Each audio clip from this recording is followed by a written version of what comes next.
My sister sold her house to travel the world with her family. When they ran out of money, they demanded to move into my place. I said no. Then they broke in while I was away for work.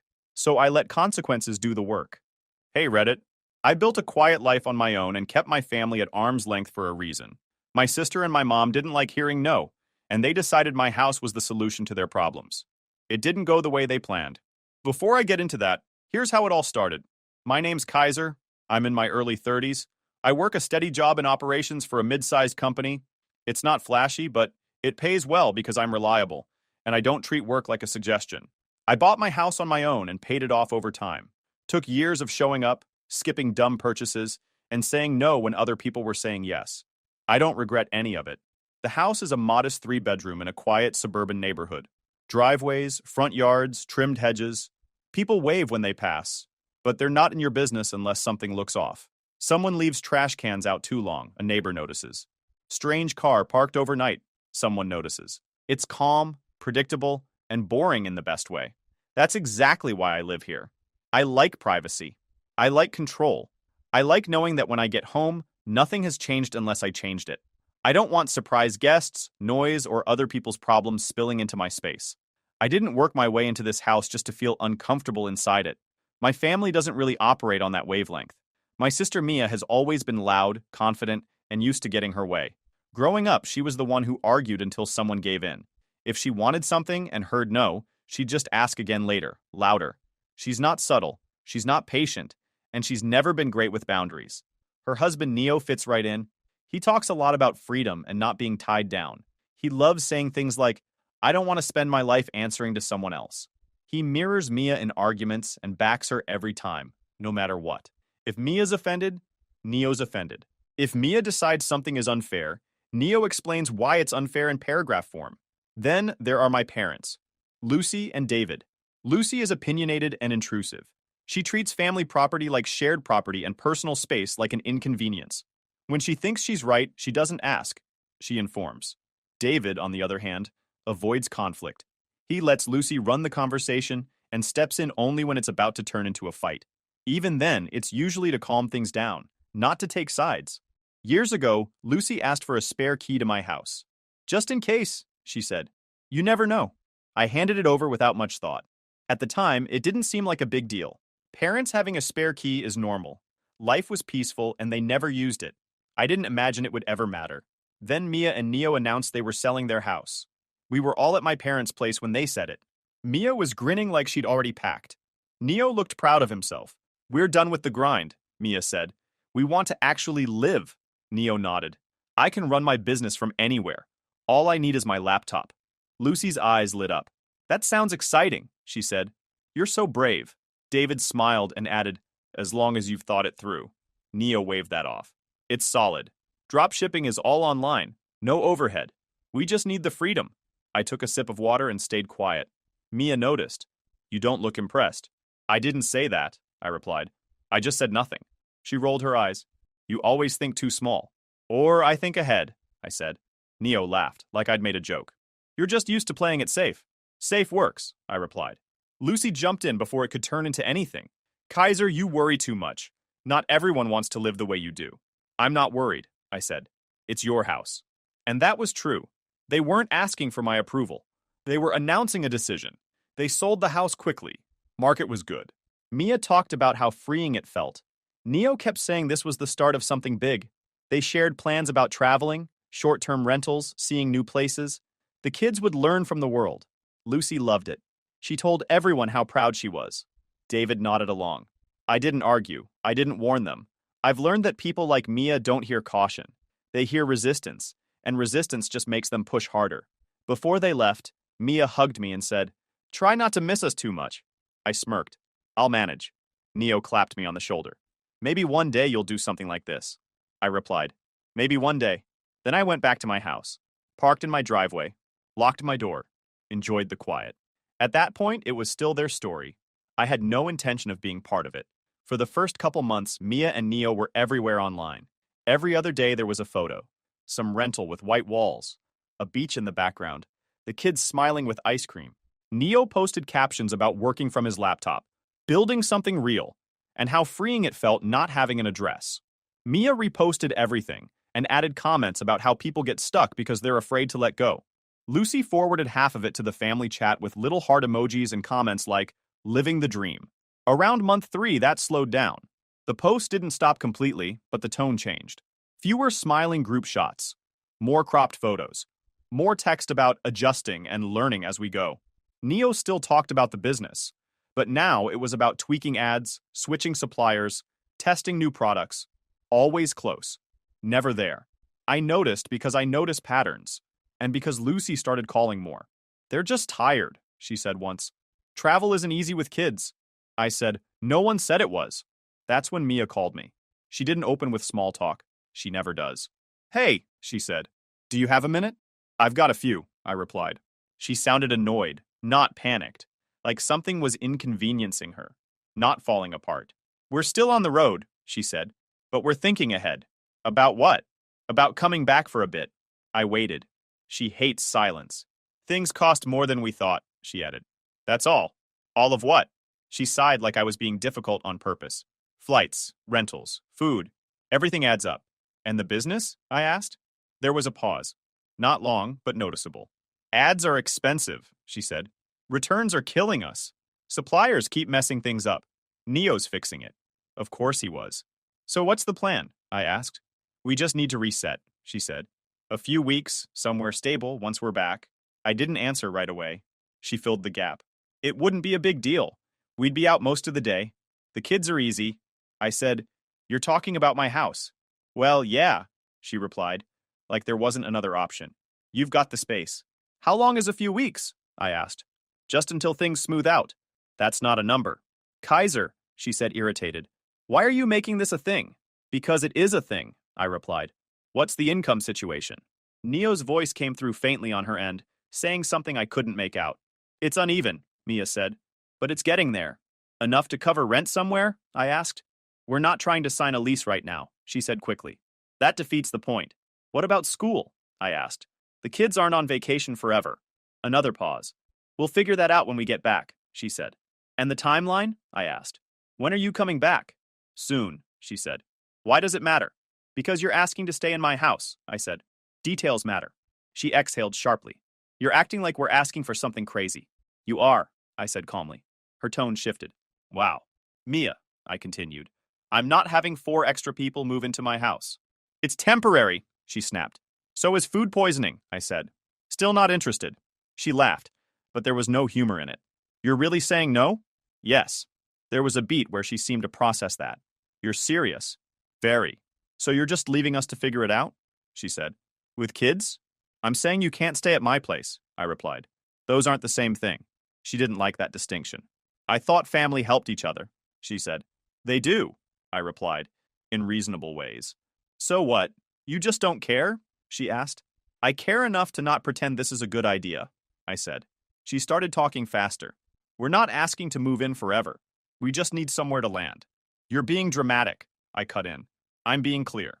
I offered her alternatives once. Not because I owed her, but because I wanted the record straight. "I'll help you find a short-term rental," I said. "I can help with a deposit. I'm not offering my house." "That's not the same," she shot back.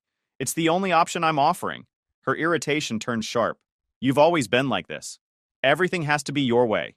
"My house already is my way," I said. "That's the point." She went quiet for a moment, then said, "I'll talk to Mom." "I figured you would," I replied. She hung up without saying goodbye. The call ended exactly where it started. No agreement, no resolution. Just her assuming the conversation wasn't over. From my end, it was. They came back about a week after that call. I didn't hear it from Mia. I heard it from Lucy. "They're home," she said on the phone. Like that alone changed anything. "They're staying with us for now." "For now," I repeated. "Yes," she said. "Until things settle." I didn't comment. I didn't need to. I already knew what was coming. 2 days later, Neo called me. Not a text, not a heads up. A call, middle of the afternoon, right when I was finishing up work. "Kaiser," he said, upbeat, like we were catching up. "Got a minute?" "You already called," I replied. "Go ahead." He jumped straight into it. "So look, we talked things over, and we really think you're overthinking this." "I'm not thinking about it at all," I said. "I already said no." He laughed lightly. "Come on, we're family." That doesn't change my answer. He kept going. It's not like we're asking to move in permanently. Just a short stay. You've got extra rooms. I have rooms, I said. I don't have vacancies. There was a pause, then his tone shifted, more serious. You're in a good position. We're just asking you to help us get through a rough patch. You chose the rough patch, I replied. I didn't. That's harsh. It's accurate. He tried a different angle. The kids would barely be around. We'd be out most of the day. Doing what? I asked. You don't have jobs. The business, he said quickly. It's close. I just need stability. You need a plan, I said. Not my house, he sighed. You're really digging your heels in. I'm standing still, I replied. You're the one pushing. There was a sharp exhale on his end. You know this would be easier if you weren't so rigid. And you know this would be easier if you listened, I said. He went quiet, then said, We'll talk in person. No, I replied. We won't. He hung up. I figured that was that. It wasn't. 2 evenings later, I got home and saw a car parked half across my driveway. Not blocking it, just close enough to be annoying. I knew whose it was before I even stepped out. Mia and Neo were already on my porch. Mia smiled like this was a social visit. Neo leaned against the railing like he belonged there. You didn't say you were coming by, I said, unlocking my door. We were in the area, Mia replied. Thought we'd talk face to face. I stepped inside and didn't invite them in. Neo took that as a suggestion and stepped forward anyway. We just want to clear the air. There's nothing to clear, I said. I said no. Mia waved a hand.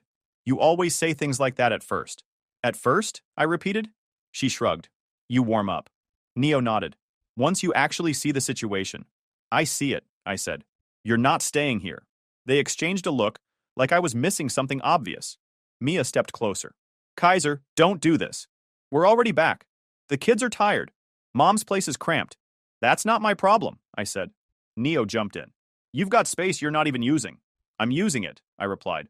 By not filling it. He frowned. That's selfish. I looked at him. You sold your house. I didn't buy a hostel. Mia scoffed. You think you're better than us.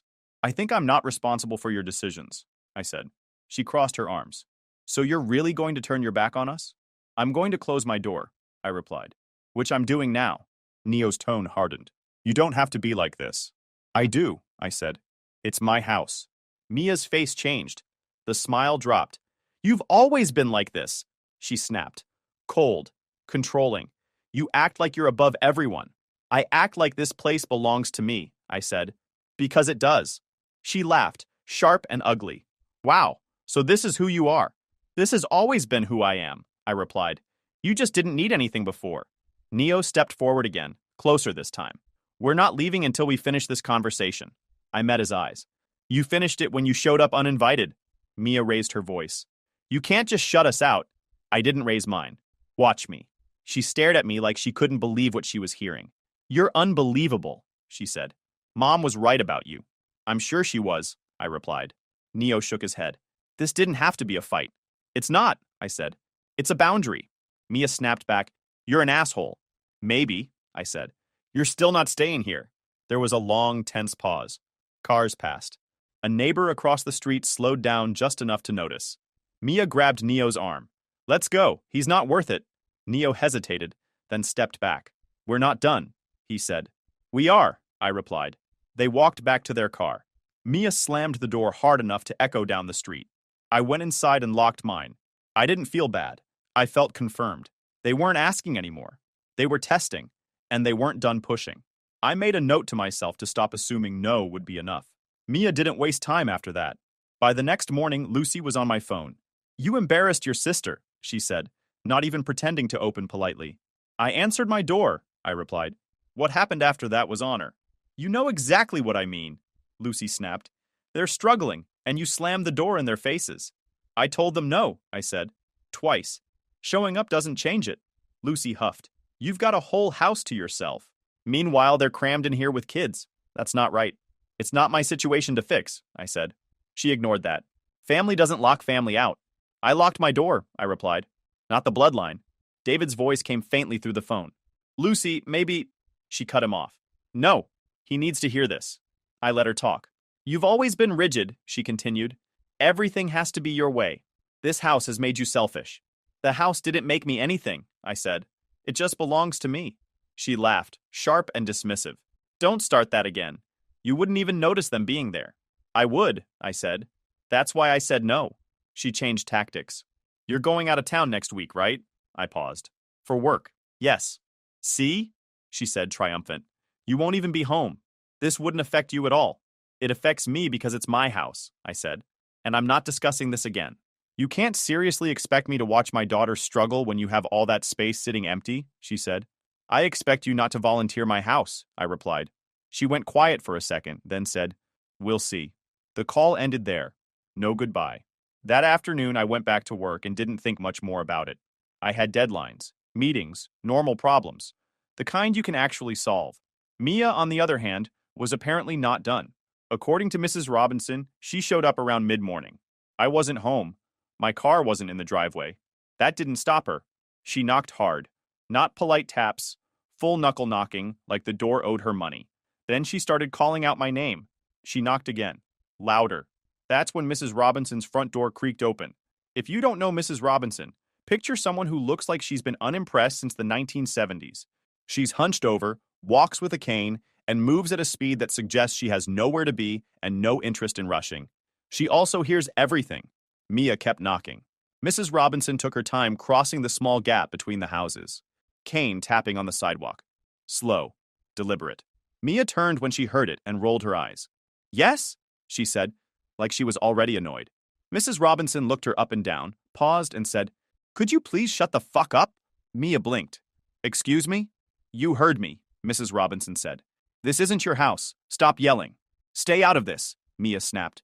This is family business. Mrs. Robinson tilted her head. Then conduct it quietly. Mia scoffed. You should go back inside before you hurt yourself. That was a mistake. Mrs. Robinson stepped closer, raised her cane just a little, and gave Mia a quick tap on the shin. Not hard, more surprising than painful. Watch your mouth, she said. Mia froze. Actually froze. Like her brain needed a second to catch up. What is wrong with you? Mia shouted. Mrs. Robinson leaned on her cane. What's wrong with you is you think noise equals authority.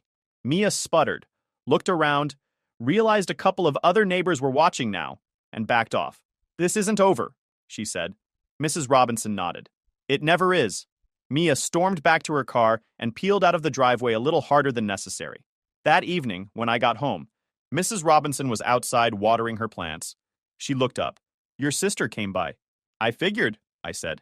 She was loud, Mrs. Robinson added. Didn't like being told no. Few people do, I replied. She glanced at me. I told her to quiet down. I appreciate that. She didn't listen, Mrs. Robinson said. I'm shocked. Mrs. Robinson smirked. She won't be back. I looked at her cane. Neighborhood security? She shrugged. Sometimes people need reminders. Noted, I said. She went back to her plants like nothing had happened. I went inside and locked my door. That wasn't a victory. It was a warning. Mia wasn't embarrassed because she'd crossed a line. She was embarrassed because someone she didn't respect pushed back. And people like that don't stop. They escalate. The work trip was supposed to be simple. 2 nights, 1 client visit, back before the weekend. I locked up the house the same way I always do. Checked the doors, set the lights on a timer, and left early in the morning. Nothing unusual. I didn't tell Mia. I didn't tell Neo. Lucy knew because she always knows. Not because I tell her, because David does. I'd mentioned the trip to him in passing, and he's never been good at keeping Lucy out of anything. I was gone 48 hours. When I turned onto my street, the first thing I noticed was a car in my driveway that wasn't mine. Not parked crooked or blocking the sidewalk, parked like it belonged there. That was enough to put me on edge. Then I saw the lights. My living room light was on. I never leave it on when I'm gone. I parked and walked up to the door. It wasn't locked. The next-door neighbor later told me they'd asked Mia if everything was okay. Mia smiled, polite as a knife, and said she was house-sitting for her brother. In a neighborhood like this, that's a full stop. People don't push past family.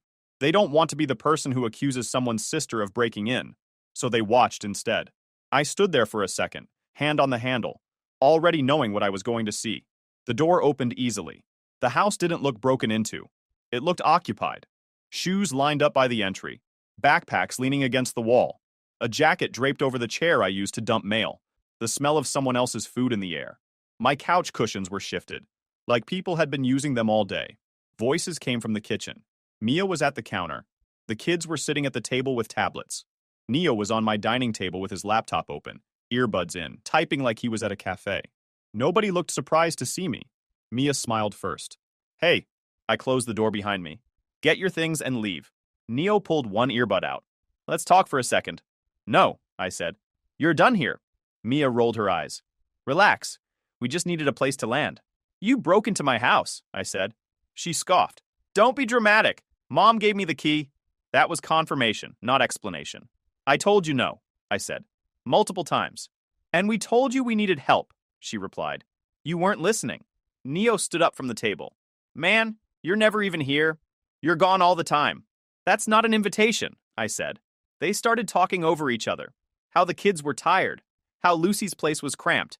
How this was easier. How it would only be temporary. I didn't respond to any of it. Pack up, I said again. Now. Mia's face hardened. You're not serious. I am. She crossed her arms. We're not leaving.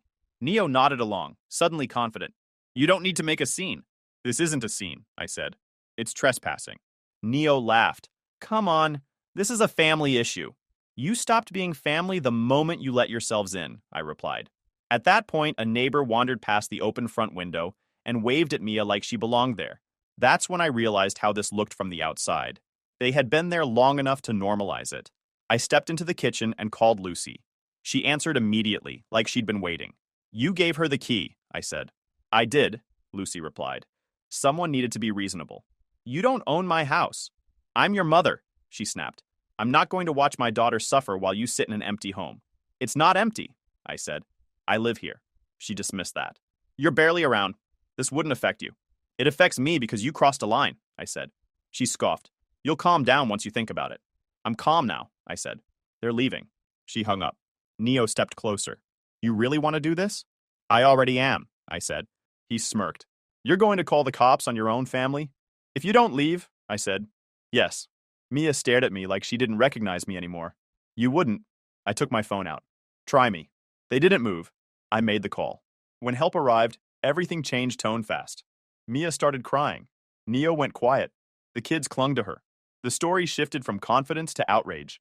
They separated us, asked who lived there, and asked if they had permission. I said no. They wrote it up and warned them not to return. Mia screamed that this was unfair. Neo argued that they had permission. Lucy called again, furious. None of it changed the outcome. They packed in silence, shooting me looks like I'd personally betrayed them. The neighbors watched from their porches. The car pulled out of my driveway for the second time that week. When the door closed behind them, the house went quiet again. I didn't sit down. I didn't unpack. I grabbed my phone and called a locksmith. That evening, every lock on the house was replaced. Front door, back door, garage access. Lucy's spare key became useless metal. I didn't announce it. I didn't explain it. Access was over. They didn't just ignore my answer. They tried to erase it. That was the line. The fallout started before the locks finished clicking into place. By the time I got home that night, my phone was already lighting up. Missed calls, group messages, voicemails. According to Mia, I had thrown them out. Not asked them to leave. Not enforced a boundary. Thrown them out. The phrasing mattered. It made me sound volatile instead of firm. Lucy backed her immediately. She told anyone who would listen that I'd overreacted, that I embarrassed the family, that I'd taken things too far by bringing outsiders into it. She left out the part where she handed over my key like it was hers to give. David called once. He didn't yell. He didn't argue. He just said things had gotten messy and asked if I could smooth it out. I told him no and ended the call. After that, I stopped engaging. I didn't defend myself in group chats. I didn't correct anyone's version. I didn't argue with people who had already decided how they felt. I answered work emails, went to the gym, and went home. The house stayed quiet. That was the point. 2 weeks passed. Then the mail started getting weird. At first, it was just envelopes I didn't recognize. Company names I'd never heard of. No personal name, just something printed and official looking. I set them aside. I didn't read them. I just checked return addresses, logos, and the tiny print along the bottom. Then boxes started showing up. Medium-sized packages. Return labels. My address printed cleanly on everyone. I didn't tear through them, but I did what I needed to do. Photographed labels, tracking numbers, and sender info. By the third delivery, I knew this wasn't random. I opened one package just enough to photograph the packing slip, then taped it back up. That was all I needed. I checked the labels more closely. Supplier names, fulfillment services, payment processors, all tied to online retail. All things Neo had talked about endlessly when he was still trying to convince me he was almost there. That's when it clicked. Neo had used my address. Not accidentally, not as a one-off. He'd used it as a business address. Probably because it was stable. Probably because it looked better than Lucy's place. Probably because he assumed I wouldn't notice or wouldn't do anything about it. I laid everything out on my dining table. Envelopes, boxes, notices. I took photos of labels, dates, tracking numbers. I printed screenshots from past messages where I'd told them they weren't staying with me. I wrote down dates, times, when they entered my house, when the locks were changed, when the first package arrived. I didn't call Lucy. I didn't call Mia. I filed a report. Unauthorized use of address? Business misrepresentation. I didn't dramatize it. I didn't speculate. I handed over what I had and stuck to facts. When asked if I knew who did it, I said yes. When asked if they had permission, I said no. The report created a record. That was the point. It wasn't a magic wand. It was a paper trail.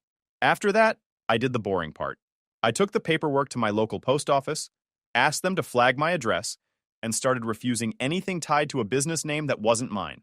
Every box that showed up got labeled and sent back. Return to sender. Not at this address. No arguments. No explanations. Just repeatable steps. Only after that did I contact Neo. I sent one message. Short, clear. Do not use my address for your business again. I've already filed a report to disassociate it. That was it. His response came fast. He called. I didn't answer. He texted. Then texted again. You didn't have to do that. This is going to mess things up. You're taking this way too far. I didn't reply. A few minutes later, Mia joined in. What are you trying to prove? You're ruining everything, Lucy called twice. I didn't answer. Neo tried again, this time with voice messages. His tone wasn't confident anymore. It wasn't even angry. It was panicked. He said the address issue was just paperwork. He said he'd fix it. He said I should have come to him first.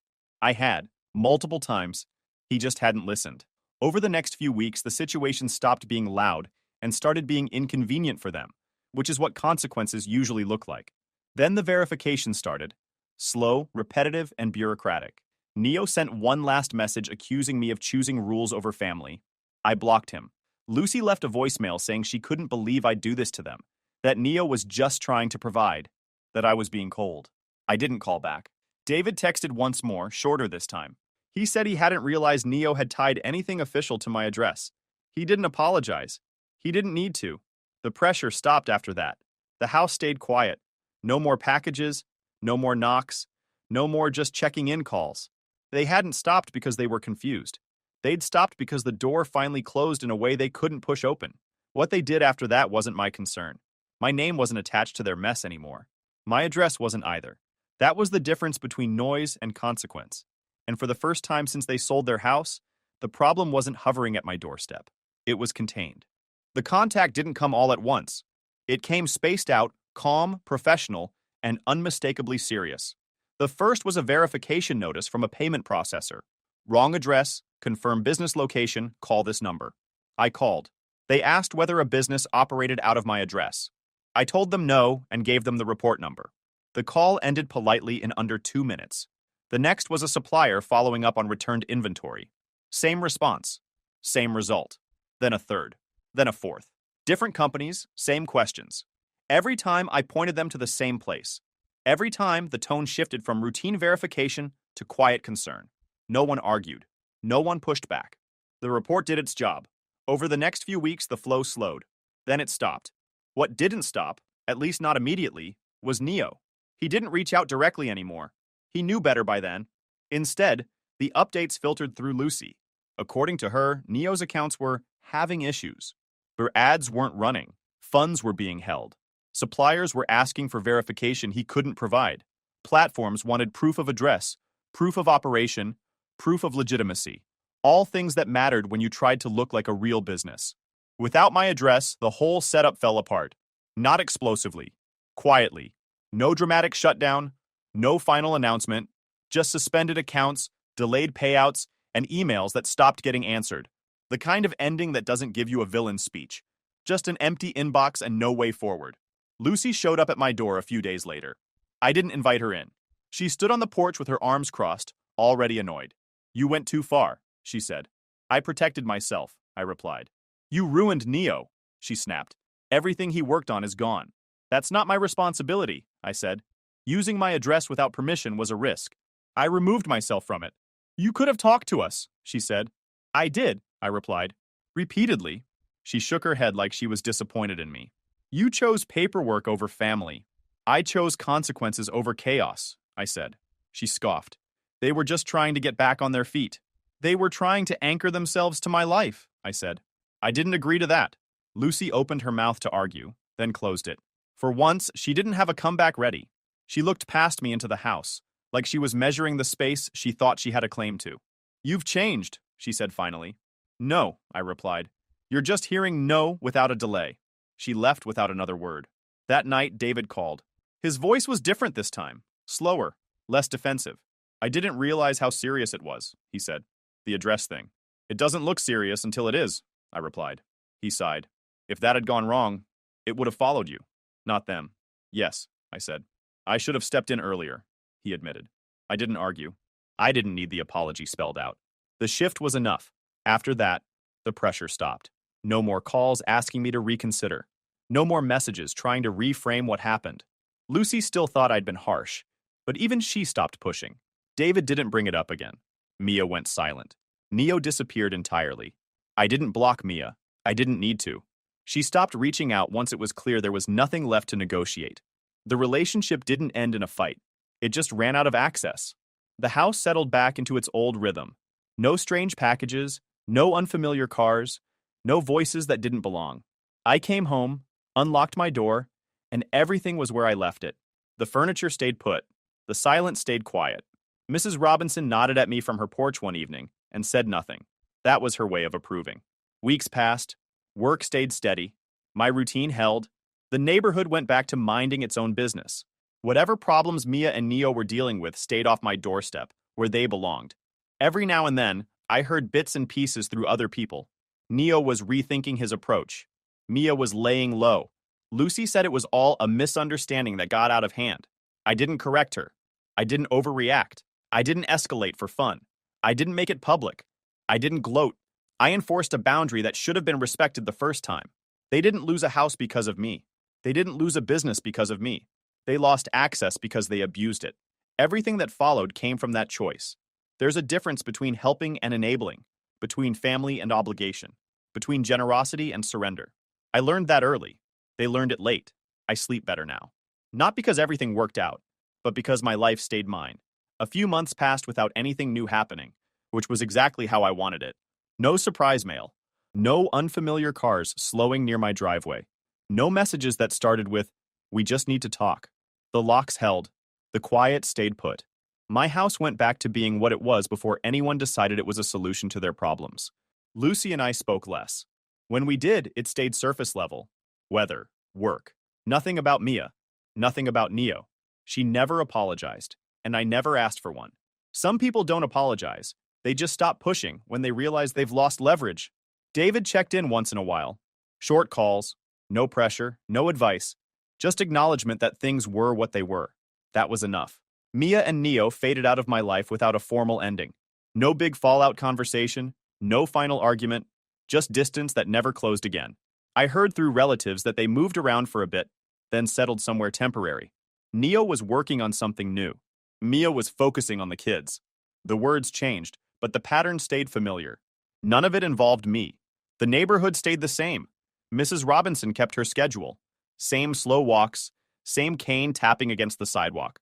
One afternoon, she nodded at me and said my porch light timer was off by an hour. I fixed it. That was the extent of our interaction. That suited me fine. Every so often, I thought about how close things came to spiraling into something worse. If I'd hesitated, if I'd tried to keep the peace a little longer, if I'd convinced myself it wasn't a big deal. The address issue alone could have turned into a mess that followed me for years. All because someone decided my stability was available for use. It wasn't. I didn't lose sleep over being seen as difficult. I didn't replay conversations wondering if I'd said things more gently. The people who needed gentleness weren't listening anyway. What they understood was finality. There's a strange calm that comes from realizing you don't owe access to anyone. Not because you're angry, not because you're bitter, just because your life isn't communal property. I still live in the same house, same driveway, same front yard, same quiet. I come home, lock the door, and know that what's inside stays exactly how I left it. That was the whole point from the beginning. I didn't end a relationship out of spite. I ended a problem by refusing to carry it, and that's something I'd do again without hesitation. If you enjoyed this video, please hit that subscribe button. It really helps the channel and help us bring you more and better stories. Thanks.